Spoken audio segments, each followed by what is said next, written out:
Nice. Okay. So yeah, so I think, protein throughout the day is important, but after activity is a good way to get your muscles the protein that they need. Before we go on further, since we found our PowerPoint, tell me a little bit about, does anyone have any specific questions that they want me to address during our talk today? Feel free to unmute or put it in the chat, or raise your hand. Whatever works for you is fine with me. I'm happy to have people interact during our presentation and also ask questions throughout if you have some questions. Yeah, go ahead. Did somebody unmute? I did. I was just wondering, I have trouble planning ahead for meals. Do you have any idea? Okay, good. Yeah, that you are at the right place. Oh, good. So we are going to talk about that. So let me advance the slide here. Anyone else have any questions to address? And if they come up while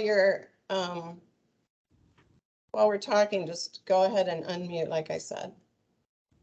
All right, there we go. So this is a Mediterranean diet. So this is a review. I really like, if you're not familiar with the Choose My Plate program. Oh, here's another question. Just finished treatment, feel too weak to cook. So how do I regain my energy? Well, that's a good point. The American Cancer Society recommends for fatigue that it sounds a little bit crazy, but you actually have a little bit more activity in your life. So even if that means taking like a little walk around your kitchen and then sitting back down, that can sometimes help, but also making sure you're spreading out your protein throughout the day. We talk a lot about protein and just making sure that you're getting that in, because that will at least fuel your body kind of like a car. So we're going to talk about that some more. So the Mediterranean diet I have here on the slide, but the Choose My Plate program is also kind of partnering with this. And that's when you look at a plate, you want half of it to be fruits and vegetables, 1/4 starch, 1/4 meat. So we're going to talk about meal planning around that as well. So how can we get some good ideas for breakfast and lunch? Breakfast, I feel like, as I said, is really a tough one, right? So what we want to kind of do is alternate. So for cardiac patients, you can basically have about an egg a day or 4 eggs a week. So we don't have to worry. Eggs have kind of gotten a bad rap. And we really don't need to worry about that as much. Eggs are a great source of protein. They have a little bit of fat too, which helps keep us full. And then you can partner that if you're doing like a breakfast burrito, for example, where you have eggs, beans, and veggies. You've got the burrito for your carb, you've got your protein. The beans will give you some extra protein, so we're getting closer to that 25-30 mark. And then if you add a little cheese, that even helps you even more. So those are an easy thing to make up ahead, put them in tin foil, stick them in the freezer, and then pull them out, take the tin foil off, and just microwave them. It's a great idea to have that for breakfast. So that's one idea, to start with eggs. That could be one day. And then another day could be oatmeal. So think about oatmeal in a lot of ways. And we're in the hot season now, so overnight oatmeal is a great idea. If you have kids in your house, you can, oh, and here's a tip. Someone wants tips on big batch cooking. Okay, good. Yeah, we're going to talk about that too. So if you have kids in the house, you can have them help you with the assembly line, and you can get little jars or even little glasses or cups and put in your oats, put in your yogurt, put in whatever fruit you have left over. Say you have a couple of apples that are going bad. Cut them in half, cut out the bad spots, put in a little chopped apple, throw in some nuts, maybe some craisins, and you can wait the next day and the oats are absorbed. You don't have to cook the oats. You've got a nice, conglomeration of fruits and nuts, and so that could be another idea. So you could do eggs. You can also do an omelet, right? That would be easy. Have you ever tried the omelet where you put an egg in a mug, microwave it for 1 minute? You could add veggies to it, and it's done and delicious. So you have eggs, you have oats, you could do hot oats. We're getting into the fall season now, so you could make a batch of oatmeal and keep it in the fridge too and just microwave it for if you're a cancer patient, we recommend leftovers for 2 days, but 4 days would be okay for oatmeal if you're not in treatment. So that's a good way too. Same combo where you can add your antioxidants and those berries. You could get some walnuts, which is very high in anti-inflammatory. Um, and then a third idea would be yogurt and like a healthy granola. We have some recipes on the Living Well website that will give you a great idea to make your own granola. And that's a great idea, Jean, for batch cooking. You can batch cook that giant portion of granola, and then you can just have that in a bin and use a little sprinkle on your granola or your yogurt rather, and then adding some fresh berries or frozen berries. So a lot of times people are concerned, like, how can I get my fruits and vegetables if, I'm not having fresh and they go bad so fast, and we're going to talk about local too in a minute, but it's okay to use frozen. My mother-in-law freezes bananas and swears by that. So you can even freeze bananas and then just pull them out and put them right into your yogurt. And that gives you some good dairy for your bones as well. So it's a great idea to kind of alternate. Don't hesitate to use leftovers for breakfast. They have a great, we eat our most balanced meal at dinner time. So why not have it for breakfast? And that's okay. So in other countries, a lot of times they do have like cold cuts and, bread and things like that. So it's not a bad idea. For lunches, we're going to talk about a lunch idea in a minute. But another way to get some good lunches in where you don't have to be cooking every day is to have like a homemade soup. Or maybe it's not homemade. Maybe you purchase it from somewhere. We were just talking about HelloFresh and some of those areas. Those are great options. Sometimes they're a little bit more expensive. So if they fit in the budget, that's great. They're giving you the protein, the vegetables. They're usually lower in carbs, so you're not overdoing it, and the carbohydrate foods, which is awesome.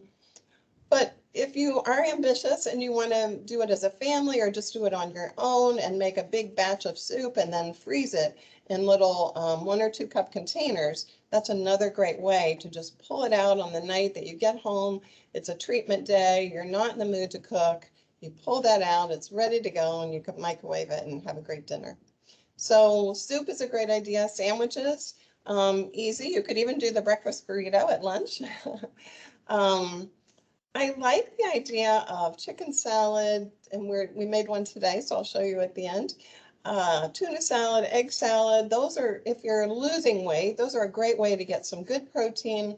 They have some good calories. They're usually easy to swallow and digest. So, consider doing that. If you like fish, tuna salad is an easy way to do that. You can make tuna cakes. You can do all kinds of things with tuna. You can have tuna on a salad. You could have tuna on a bun. So, kind of think in terms of 2 or 3 days instead of 1 day. So buy chicken, make chicken, and then, use it for several different things. Anybody have any questions about that? We're going to talk more about your questions too. So we really want to kind of remember the rainbow, right? Eating a variety of foods. A lot of times we get that question, like I eat broccoli on Monday and Wednesday, and then I have green beans, and then I don't really have any other vegetables. Or I just have strawberries every day on my cereal. And I feel even myself that we get into a rut sometimes, right? So we need to remember to try to get that variety, and color is a great way to do that. So kind of look at your plate and your bowl or whatever kind of vessel you're having, and see if you can just introduce some color in there. It could be, even adding parsley. That can make a dish beautiful.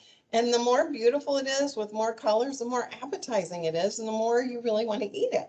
So that's a great idea too. So just kind of, seeing if you can have some variety, but the rainbow is a good idea.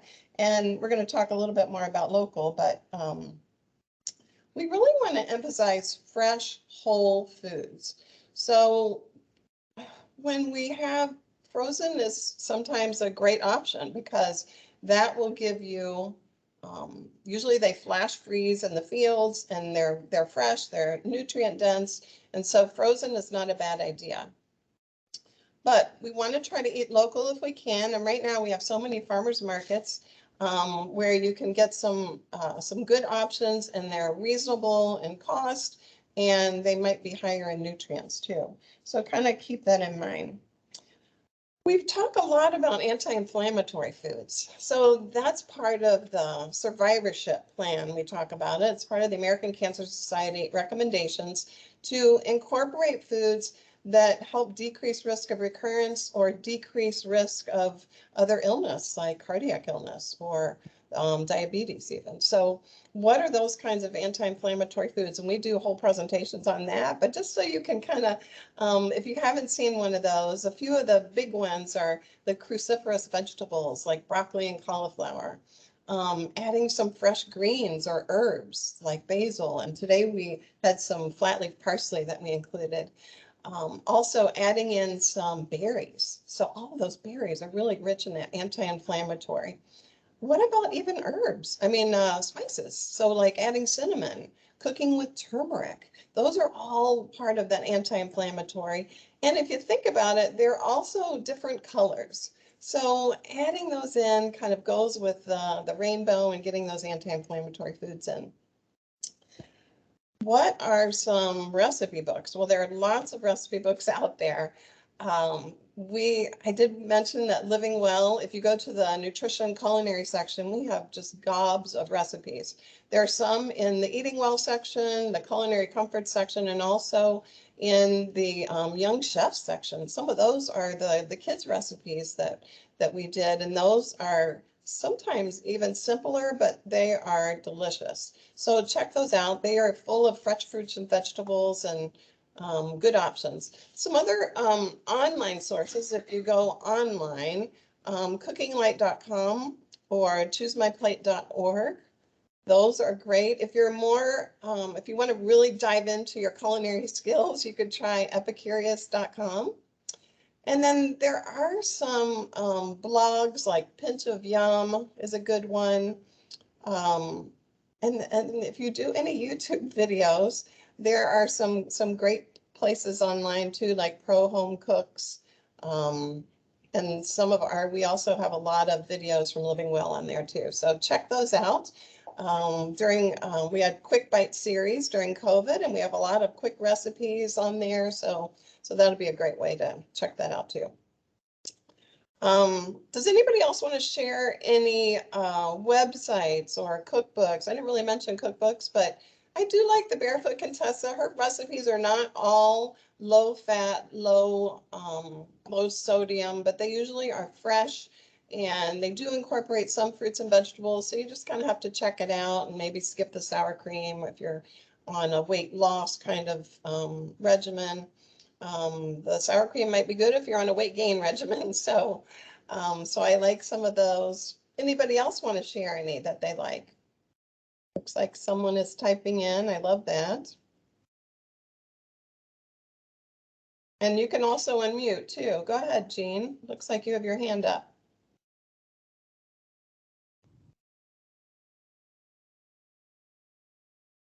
This is Linda. I had my hand Oh, up. I'm sorry, Linda. That's okay. Yeah, Linda. Yeah. Go ahead. I've been reading about turmeric, which you mentioned. Is there a certain amount? I don't know how much. I'm starting to use it every day, and I'm just wondering if I should measure it or just sprinkle it on.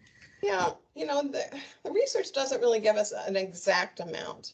I would say during treatment especially, we don't recommend the capsule form of turmeric. You can, but I like the idea of adding it to, I like to use it on broccoli and cauliflower when I'm roasting it. And it's great in combination with cumin. So if you do like a cumin turmeric roasting of vegetables, that's a great idea. So, I would say maybe a teaspoon. You don't want to overdo it, but you really don't need that much because it gives you a flavor, it's pretty strong flavor. So yeah, so that's a good idea. Stanford Medical has some recipes. I like that. The turmeric shots at Trader Joe's, great question. Um, those would be kind of in the format of the capsule where it may be too concentrated, and we don't want to have things that are too concentrated, supplements that have ingredients that we don't know because they're not regulated by the Food and Drug Administration. So it may interfere with certain treatments if you're in treatment. If you're not in treatment, it's kind of the same thing. We don't really have a recommendation because they're not regulated, so we don't have research to show. So we usually like to talk about whole foods, eating the whole food, adding these herbs and spices as we can, but not overdoing it. That way we know that it's going to have that balance. We're going to go back to that rainbow. So one of my big, did that answer your questions, ladies? Yes. Good. All right, thanks, Linda. So one thing on this list or on this slide, it says make a list. I'm a big list person because I feel like I'll meal prep. I'll go to the store, get the meals that we want, and then on Tuesday, I already forgot what the meals were. So you get busy in your week. We have a lot of things going on. So it's a good idea to make a list. And even if it's just like, say you do Monday through Thursday, you do 4 meals and maybe you're going to have pizza one day, or you're going to go out, or if you write down your meal selection, just kind of what you decided. Some people like to be more formal where they do like a little Excel spreadsheet and they put their fruit or their vegetable or what they're doing. So it depends on your time, but I usually just make a little note, like we're gonna have, chicken. Today we're gonna make a chicken teriyaki bowl. So say we would have that on Monday, we would have something else on Tuesday, and then maybe on Wednesday have chicken again, to use up the leftover chicken that we made before. So yeah, so kind of make a list and post it on your fridge or somewhere where you can see it so that you know what you're gonna have for that week. So portions are important too, and it's good to kind of use your measuring cups or at least your eyes to kind of see what you're doing portion wise, right? We can't really eat too many vegetables, too much broccoli, which is pretty hard to do. But we do know that in a day, just for an example, an 1,800 calorie diet, we need 3 servings of fruit, about the size of my hand, so 1 cup servings, and 5 servings of vegetables, same, about 1 cup servings. Now, if they're cooked vegetables, you need about half of that. So we know that we need to fit those in. How much protein do we need? Maybe 2 or 3 ounces at lunch, 2 or 3 ounces at dinner, and then at breakfast, maybe an egg or an egg and yogurt or something like that. If you're not having dairy, then you could have a little bit less protein in your diet. So we need to kind of keep that in mind and add in more protein. So for meat, let's see if it's easier this way, about the size of the palm of my hand is about 3 or 4 ounces. So that would be a good portion to kind of go by as far as protein goes. Any questions about the portion size? We want to go easy on the starchy vegetables, so potatoes, corn, peas, and beans. Peas and beans do have some protein. So for those vegetarians out there, those are a great way to incorporate more protein. And for those of us that aren't vegetarians, excuse me, it's a good idea to incorporate some plant-based protein. We know that there are little plant stanols, they call them, little nutrients that help with heart disease and help with all kinds of different disease prevention. So let's incorporate those when we can. So here's a little bit of a scary thought. 100 calories extra a day can increase our weight by 10 pounds in a year. So sometimes we think that we're just having a little snack here and there, but it can add up. So if you're trying to maintain weight, it's a good idea to make sure that you're kind of monitoring extra snacks and little tastes and things here and there. Um, I've been trying to have, when I'm cooking dinner, try to have a little snack of carrots or something that makes me chew a lot during dinner because I'm so hungry. And it's a good idea, or even nuts are a good idea too. So have something there so you're not snacking a lot during your meal, because by the time you sit down, you're going to be full or you'll have a lot of extra calories that you don't need. That could be a good thing if you're on the weight gain spectrum. So, that's one thing that we want to make sure to know that too, is that everything about nutrition is very individualized. So if you have specific questions, you can reach out through Living Well, or you can reach out to us at the cancer centers, and we're happy to help anytime with that. So this next slide will kind of give you an indicator of portions again, about the 100 calories and about the meat. And then this is kind of, the portions have gotten bigger. So a long time ago, I think this was done probably in the 80s, and this was, so the the smaller portions were kind of like in the 60s, and you can see that there's a difference in calories. About 600 for the smaller portion and about 1,000 for the bigger portion. And it doesn't look like that much, but when you go out to a restaurant, you have to be very aware that the portions are bigger. So my grandmother had a plate, the dinner plate, and it was about this size, if you can see, which is kind of it's a little bit bigger than just a sandwich plate. And that was their dinner because that's what they had. And I think if we went to a restaurant and they gave us that size plate, we'd probably call over the manager. So one thing to do when you're eating out and you're watching portions is to maybe cut it in half, share that, or maybe just share a couple of appetizers, because the portions are so big that might be enough. So just kind of keep that in mind, that our portions are important. So what about our pantry and our freezer? We had that question about freezing big batch meals. It's a good idea to have some pantry staples so that you can kind of get the, you can vary your chicken. You can have salmon one night. You could have some kind of frozen whitefish one night, because they have the fillets now that aren't breaded and they're delicious. And then you can vary the vegetables too. So you could buy local. You could, in the summer, right now we're in that zucchini. We had some zucchini today in our recipe. And, you can have zucchini and tomatoes right now. But then in a couple of months, we're going to be real full force into the butternut squash. And so that's a good idea to kind of keep that in mind. Beans and lentils are a great way to get some plant-based protein, as we talked about. There's a really easy way to use a bag of black beans in a crock pot. You can, we have the recipe on our Living Well website, and you can use dried beans, and it's like $1. So really economic. You can have the beans cooking overnight, and then when you get home, have a great taco meal with a side of beans. So that's a great idea. Low sodium broth is a good idea to have in there. You can use that to make a quick homemade soup if you want. You can use it in for flavoring with rice, or in a stir fry even. So that's a great staple. Whole grain pasta, brown rice, or quinoa.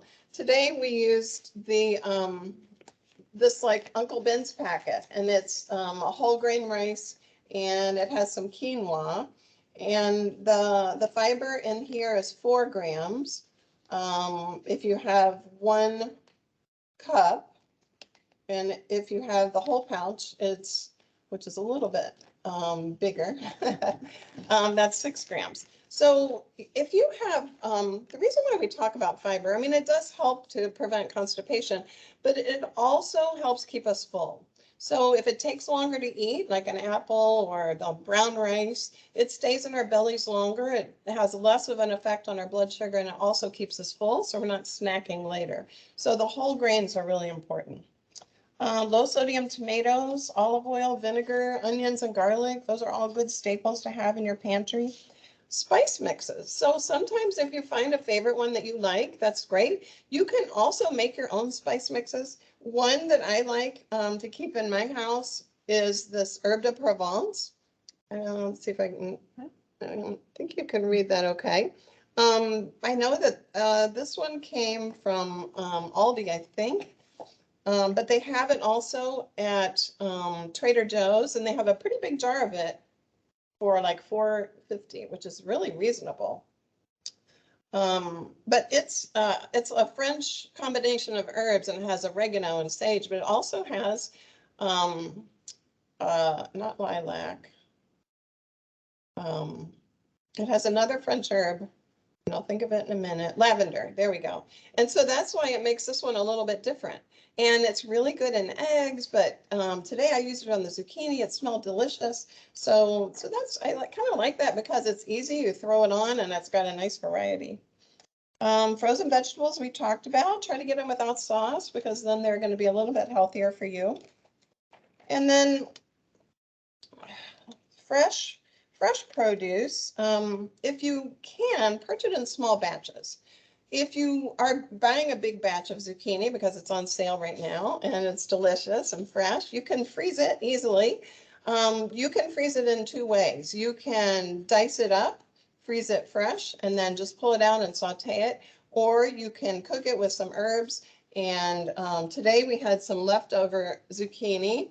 And so I'm gonna, you know, if I were making this at home, I would save this leftover zucchini and maybe throw it in my breakfast burrito. Or you could, you know, have it in your omelet. You can make a quiche. If you have extra vegetables, or if you cook a big batch of it, then you can use it in other things. So you could put it in quiche and then freeze the quiche. So that would be nice because then the whole meal is done. Let's see, some people are typing, okay. So yeah, so just kind of keep that in mind to buy in small batches so that it doesn't go bad. It's best if we can buy local, but if we can't, the frozen is okay. Use the more perishable produce first. So like if you buy mixed greens, you want to use that up first, early in the week, or depending on how often you shop. Use those up first and have, you know, maybe you're going to have salad the first couple of nights. Great, use that up because that's not going to last. If you buy a nice firm romaine, that's going to last. So you could get the mixed greens and the romaine, have the mixed greens first, have the romaine a little later, and then you're not, you know, having your produce go bad. Same with berries. I'm finding right now that because it's getting closer to raspberry season, but the raspberries are perishing really quickly. So you have to eat those right away when you bring them home, or skip them altogether and go with some of the other things that are coming that are more fresh. We're getting ready for our squash season, as I said. It's one of my favorite seasons.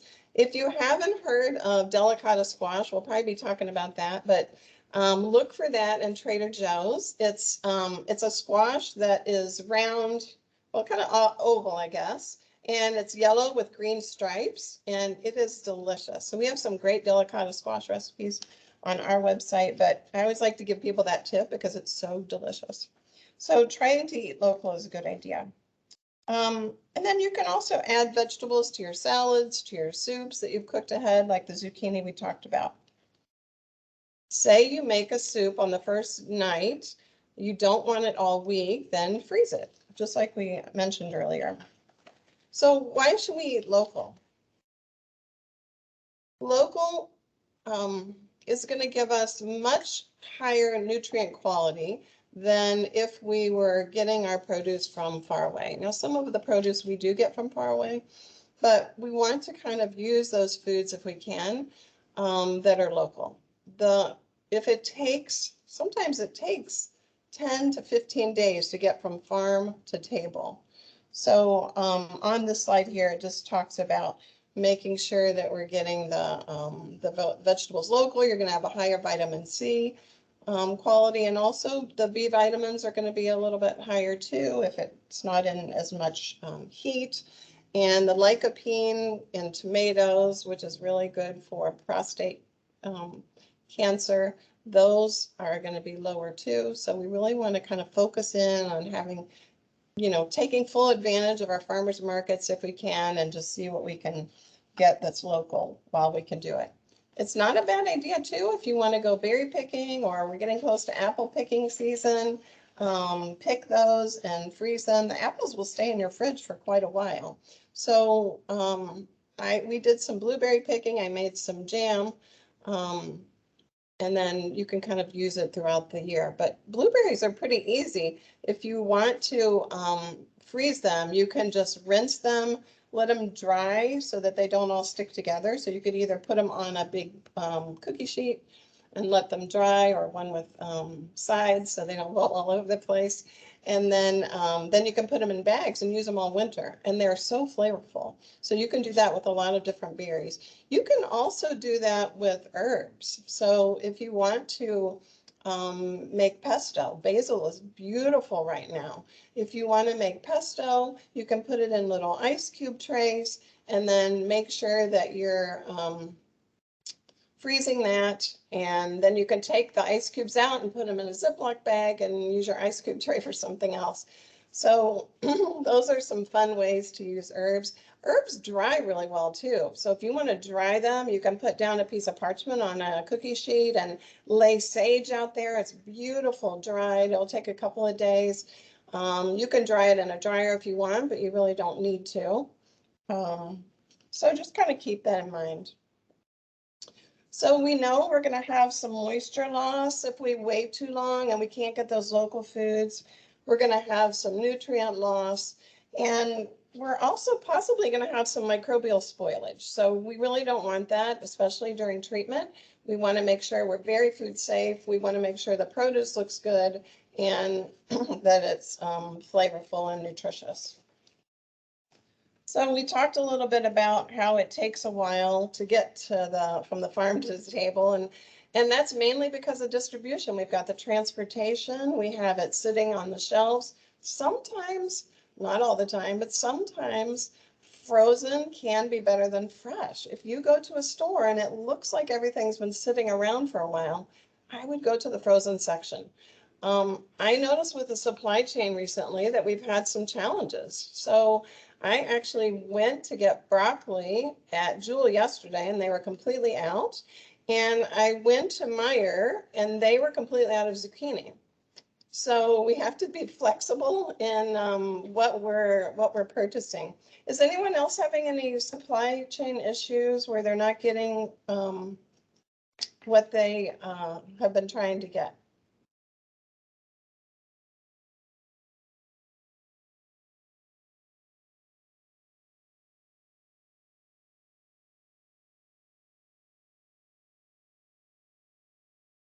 Looks like everybody seems to be getting what they're getting okay, but just be aware. And also, if you are not able to get what you want, substitute. So my recipe today, I said I was looking for broccoli and they didn't have it, so I got zucchini. So we're going to have a zucchini, and it's going to be beautiful. So here's some other quick tips for meal planning. Build your main course around the vegetable. So like say zucchini is in season, great. You could make like a zucchini ratatouille with zucchini, eggplant, tomatoes. It's perfect season for ratatouille and it's so good. We actually have a quick bites on that. Super easy to make, and ratatouille is great. It can go, my husband and I actually had it in quiche the other day, which was delicious, but you can put it in eggs. You can have it as a side, you can have it as a main course, and just, so just make sure that you're, using those vegetables. And if you have leftovers, then throw them in the freezer. Try new recipes. I know I do. And, people are like, what? You have a lot of ideas. But sometimes you just get into a system where you make similar things. So it's a good idea to go to a different website, or check out a new cookbook, or sometimes I'll even check out some recipes when I'm getting groceries in those magazines that are on the counter and take a quick picture. So kind of keep that in mind too. Plan out your larger quantities. So we talked about soups doing that, but you can also do that for batch cooking for a crock pot, for example. So you can have, say you're getting chicken and vegetables. Oh, someone is saying, yeah, the produce at my Meyer is not as fresh. So yeah, Diane, you're right. It's good to kind of keep in mind and kind of watch where you're getting your produce and just see how it looks, right? Smell it, see if it smells vibrant and looks good. So batch cooking, you can do a lot of different things. You could even make a vegetable lasagna and cut it up into squares and freeze it that way. You can do homemade soups, as we talked about. Quiche freezes really, really well.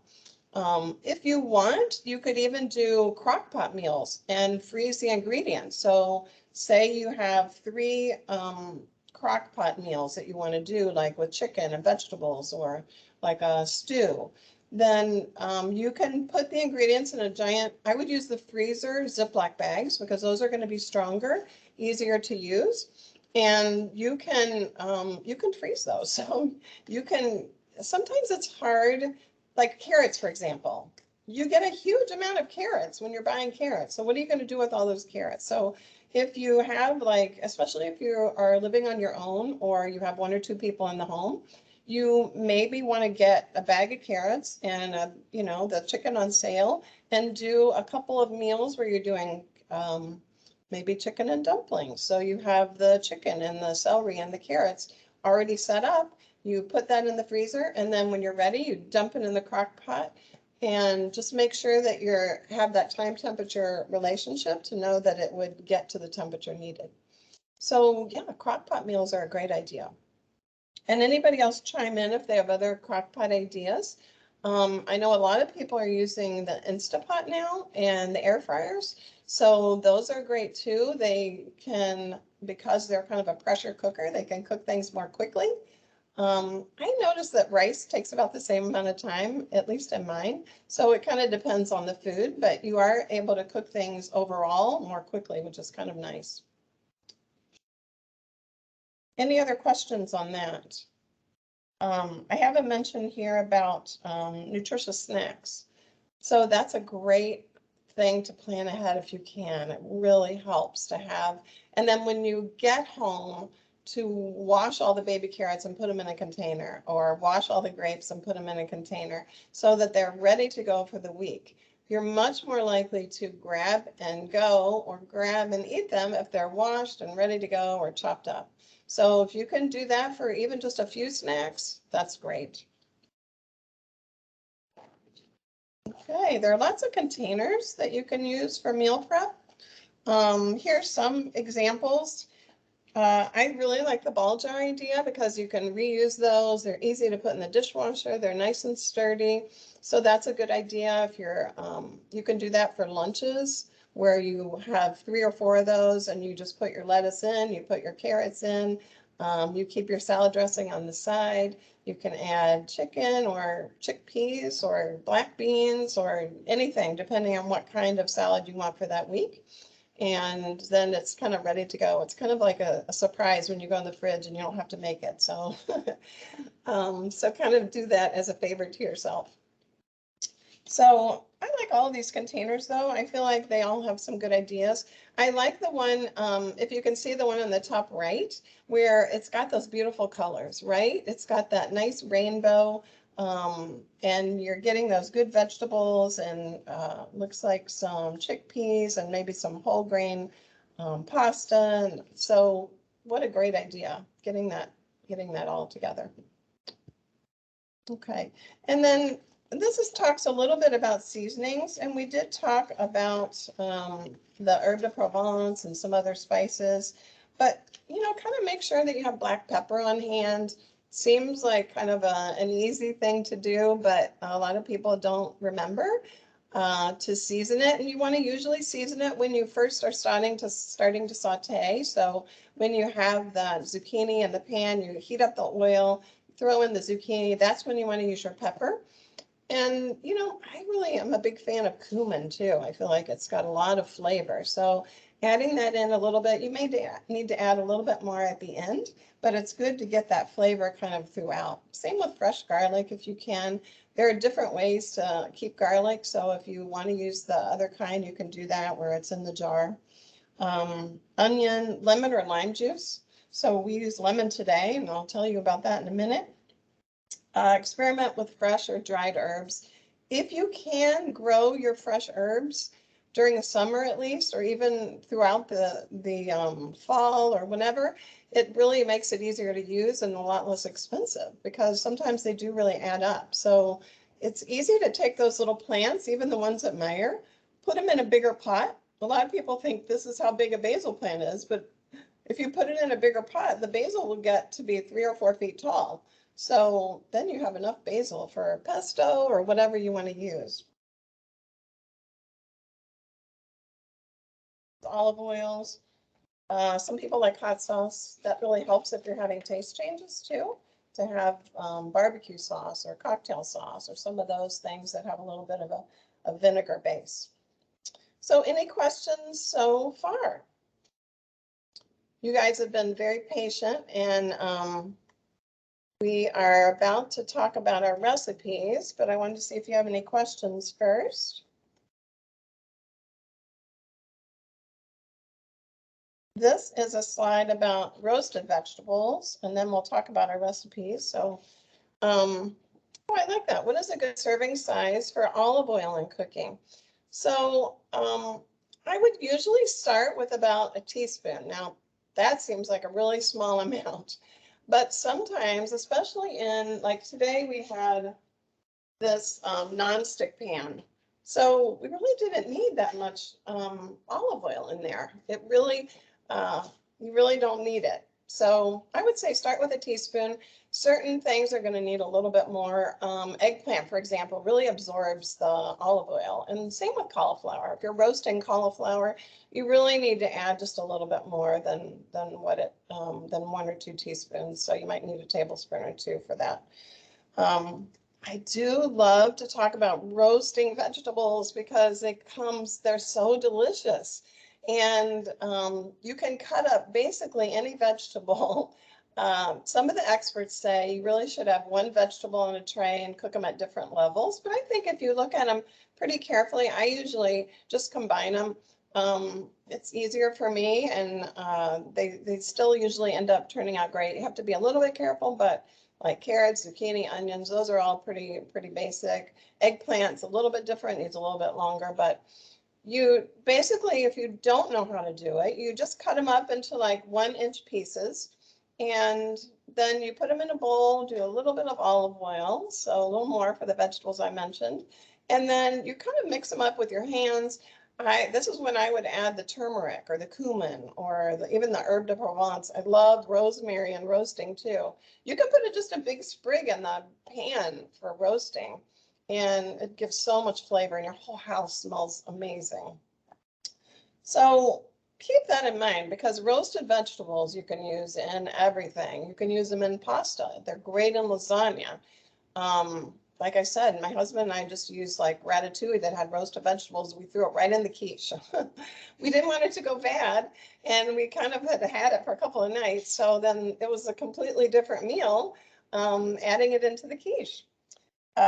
Using it in a crock pot, adding it to sandwiches. I love paninis with those roasted vegetables. It gives it that another height of flavor, especially red peppers. So delicious. Yeah, toss in a salad, dice them up, put them in eggs. They're just a lot of flavor. So that's a great way where you can do batch cooking, where you do it on the weekend. You do a couple big trays of those roasted veggies, put them in your containers. They can go in your ball jar salads and you're ready to go. All right, so let's look at our recipe. So this is the roasted vegetable idea, lots of ideas there. And I think everyone received the PowerPoint I had. Did everybody receive that? It should have been sent to you, I think. And so the recipe demo. So I actually, before I move on, any questions? Is everybody okay so far? I know it's a lot of information, so just want to make sure we don't have any questions. I think we're doing good. Feel free to raise your hand or jump up if you do have questions. For this meal prep idea, this is an avocado chicken salad, and my avocado today wasn't quite ready. So I decided not to use it because I'm going to wait until it tastes good. So tomorrow it's going to be delicious. But I first made a chicken salad, and the recipe calls for plain yogurt, and I added just a little bit of low-fat mayo. I feel like it gives it a little bit more of a texture. It's not so bitter. So that's another tip that you could use. But we used some fresh purple grapes. And let's see if you can see these. You probably saw it in the beginning. So we put them in pita. And the secret ingredient in here is lemon zest. So these are really amazing. We have some fresh parsley in there and some lemon zest and some purple grapes. And so I used a roaster chicken, like a roastery chicken. And I decided that that would be quicker today because I'm trying to make sure that we have everything ready on time. And so I got the roastery chicken and I just added the yogurt and the honey and made that dressing that says in there, and then chopped up the grapes. And if you can put avocado, that would be great. It'd be great with walnuts. There's so many variations. So I like the red grapes because it gives it a beautiful color and it looks more appetizing because then you're kind of going to that rainbow. So the pita that I got is like a whole grain pita, and it's very thin, but it's a nice complement to the chicken salad. So we use the chicken salad. We use the chicken to make the chicken salad for lunch, and then the extra roastery chicken I used for a chicken teriyaki. So you should have received that other recipe. And the chicken teriyaki, this is the one. The recipe I have in there was using broccoli. Let me move the camera down a little bit so you can see it. So you can see here, this is not broccoli because they didn't have any broccoli. But I sauteed some zucchini and those herbes de Provence. And then I've got some beautiful red peppers there. And it's all on that brown rice quinoa combination. So that's easy to just microwave. This is a microwavable product for 90 seconds. So we don't have to wait for 40 minutes till the rice is done. Although you could do, if you want, for a more reasonable cost, you could do your rice on Sunday, have it for a couple of meals. Maybe you do rice on a bowl on Monday, and then on Tuesday you do a rice salad. And then on Wednesday, use it for something else. I like to sometimes use the top of the red pepper for a garnish. And we wouldn't eat this part, but it just makes it so pretty, doesn't it? And then we topped it with some fresh parsley there. And so that's a perfect bowl evening, but it has a lot of flexibility. So choose some things that have some beautiful color, add some fresh herbs if you can, and then add a little grain to kind of get our whole grains in there. So that way, and then I showed you already the extra zucchini. So that could be used like in an omelet tomorrow, or maybe a breakfast burrito. So we kind of had the chicken two ways, and you could even cook the chicken breast on the weekend. My husband really likes to grill. So a lot of times we will grill 2 or 3 chicken breasts on the weekend, and then, or maybe a little bit more because he's a big guy. And then we'll use that for 2 or 3 meals during the week. One thing that we've noticed is that there are a lot of ideas for sauces. So it's not a bad idea to make a sauce or a dressing and use that in a couple of different ways. So this one had the teriyaki that you could do with the chicken, and it had some green onions in there. But you can make a sauce with like plain yogurt and avocado and then blend that up. You could use it for a salad one night, and the next night you could use it on your bowl. The next night you could use it in your tacos. So sauces can make a big difference. And just having those ready to go so that you could make some different meals. I hope you guys have gotten some good ideas today. I would like for to open it up a little bit for questions. Has anybody else had any good, or has anybody else had any good ideas where their meal prep has worked really well for them?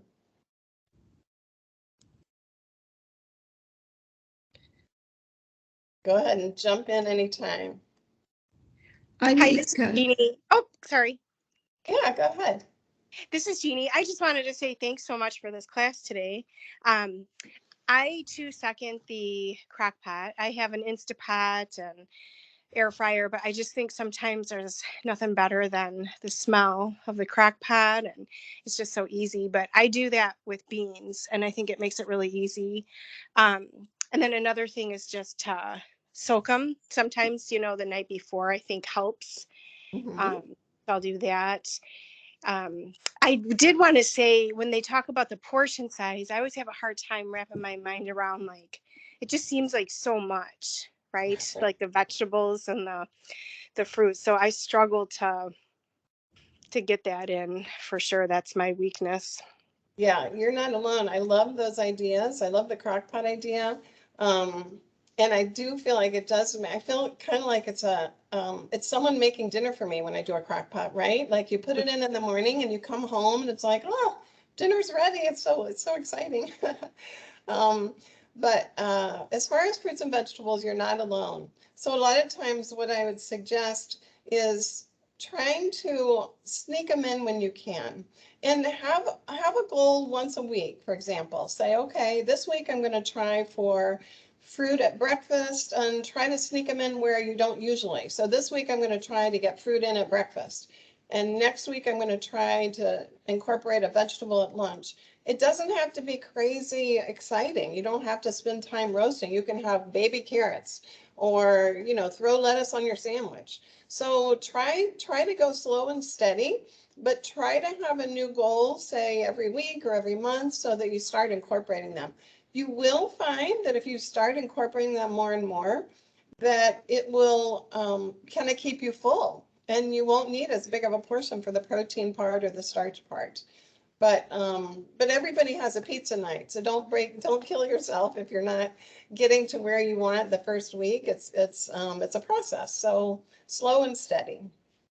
Ashley, it was so great to put in the websites and the Living Well recipe link, and then also this is going to be available on YouTube, which is great too, so that you can watch again if you missed part of it. So our time is about up. It went fast, and I really appreciate you guys taking your time today to spend with us and talk about meal planning. I love your suggestions and your comments.